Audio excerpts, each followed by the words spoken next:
Friends sorry தெரியுதுங்களா? நம்மளோட hit design and Sri சக்கரவர்த்தி மாலோட ஓன் ப்ராடக்ட்டுங்க. ஆக்சிடைஸ் ஜரி வச்சுட்டு நல்ல ஒரு ஜூட் பனாரசி ப்ராடக்ட் இது. 1850 பட்ஜெட்டில் இன்றைக்கி ப்ராடக்ட் வந்திருக்குங்க.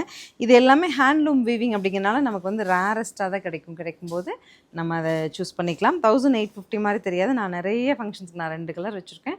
நிறைய ஃபங்க்ஷன்ஸ் போட்டுட்டு போயிருக்கேன். நம்மளை ஸ்லிம் அண்ட் ஸ்லீக்காக காமிக்கும் அண்ட் கன்வீனியண்ட்டாக இருக்கும். அந்த மாதிரி நிறைய கிரெடிட்ஸ் இந்த சாரிக்கு உண்டு. எனக்கு ரொம்ப பிடிச்ச ஒரு ப்ராடக்ட் இது. கலர்ஸ் குயிக்காக அப்டேட் பண்ணுறேன். பார்த்துட்டு நீங்களும் குயிக்காக புக் பண்ணுங்கள்.